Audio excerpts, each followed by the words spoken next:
எழுப்பிடுறார், எந்திரி நீ. ஆமா, அவன் நான் நினைக்கிறேன் இப்படி கை சூம்பி இருக்கிறதுனால 10 பேர் பாத்திரக்கூடாதுன்னு கூட ஒரு துண்டை போட்டு கவர் பண்ணிட்டு கூட இருந்திருப்பான், துண்டை போட்டு மறைச்சு கூட வச்சிருப்பான், யாரும் அதை பாத்திரக்கூடாது. நீ எந்திரி, நீ மறைச்சு வச்சாலும் எனக்கு தெரியும் நான் சர்வ வல்லமையுள்ள கர்த்தர். உள்ளான மனுஷனுக்குள்ள மறைஞ்சிருக்கிற வேதனையும் எனக்கு தெரியும். மற்றவனுக்கு தெரியாது உன் வேதனை, எனக்கு தெரியும்.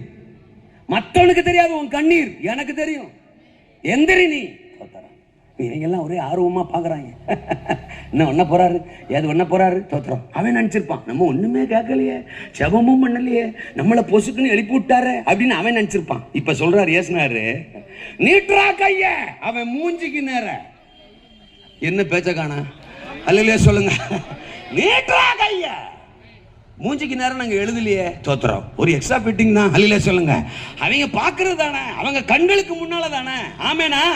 இந்த குற்றம் கண்டுபிடிக்கிறவன் அங்க இருக்கிறான்ல, இத கண்ணால பார்த்திருப்பான்ல. நான் சொல்றேன், அவன் மூஞ்சிக்கு நேரம் கைய நீட்டுறான் சொன்னார் பாருங்க, நீண்டுச்சு. அடுத்த மாசம் சொல்லுங்க, தோத்துறோம், நீண்டுச்சு. அவன் கண்ணுக்கு முன்னால ஒரு அற்புதம் நடந்துருச்சு. இப்ப இங்க நான் சொல்லுவேன், இந்த சம்பவத்துல இவன் கேட்டு கர்த்தர் அற்புதம் செஞ்சாரா? இவன் செபிச்சு கர்த்தர் அற்புதம் செஞ்சாரா?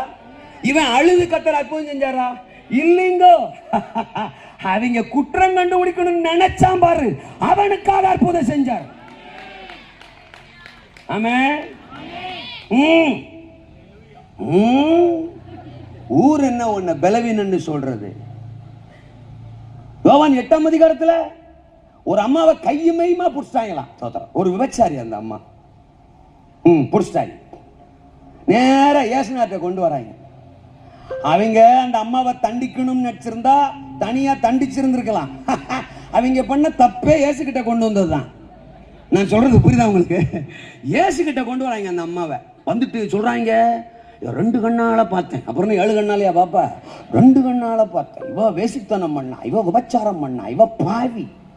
உன்னை ஒருத்தன் பிரசங்கம் பண்றான். மோசே என்ன சொல்லுகிறார் தெரியுமா உமக்கு? யாத்ராமத்திலே, லேவியராமத்திலே, தோத்திரம், உபாமத்திலே அப்படின்னு அவன் பிரசங்கம் பண்றான் இயேசுனாருக்கு.